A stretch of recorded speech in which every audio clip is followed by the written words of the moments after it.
Cash App business transactions of more than $600 a year are going to have to be reported to the IRS. The new law is designed to crack down on the self-employed who get income through apps like PayPal or Venmo. And until now, such transactions only had to be reported if they were more than $20,000. The new rule would impact your 2021 taxes, but it will affect 2022, so it won't, but it will moving forward. Joining us now with more to what we need to know about this is, so you don't get surprised at that bill at the end of the year, is founding partner and CEO of Wealth Management Group, Craig Balanis. Thank you so much for being here, and as the saying goes, Uncle Sam wants his. Yes, Uncle Sam wants his, and this is big news for everybody that uses any form of an online payment application for both business and personal. We got to understand the changes so people don't get caught with their pants down. So what happens here, essentially, I'm paying you, you're my babysitter, so that goes through Venmo or Zelle or whatever you prefer, and then that company or that app sends a notification to the IRS as well. That is the big change. You nailed it in that opening bit, Patrick. Now, from that third-party payment app, that digital application, as long as you have at least one transaction, used to be 200, and as long as the total amounts of payments received are $600, you're going to be getting a 1099-K this coming year. So in the case of your babysitter, they might be getting a 1099-K for that babysitting income, but what if that babysitter is also receiving money from his or her friend group? We need to start having a system to track what's a personal expense that's not taxable and what's what I call employment income.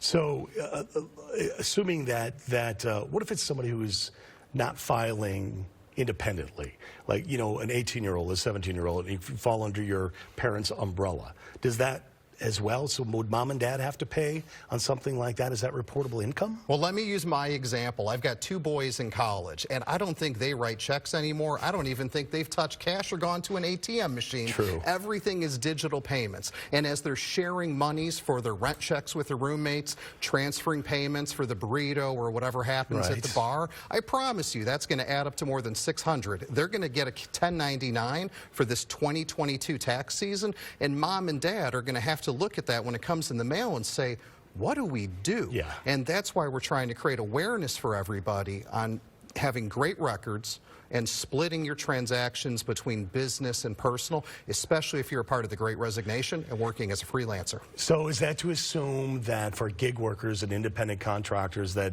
these apps will then kick you back something at the end of the year, like a 1099, and say this is exactly how much you have reported to us?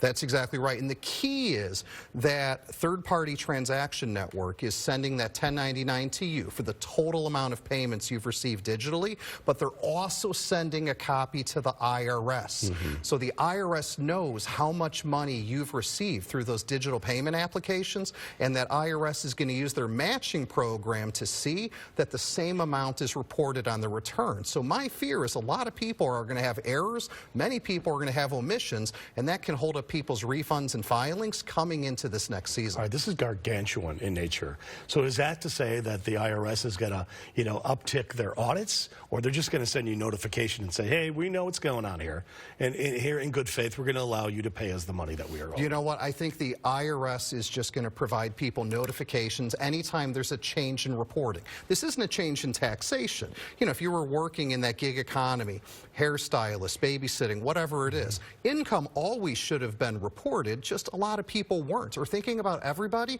who maybe rented out their condo or their warm weather property online.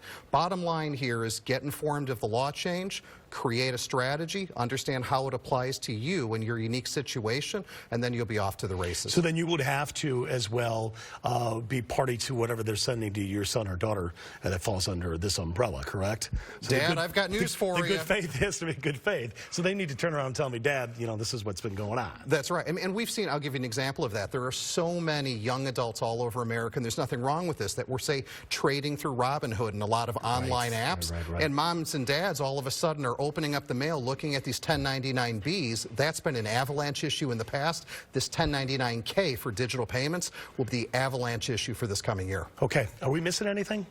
I think we got the big picture there. Very good. Thank you so much for your time. That is definitely a word to the wise as we get into the tax season. So check out Wealth Management Group in Inverness and Downers Grove. Online, invest, WMG.com. Thank you for your time, and we will be right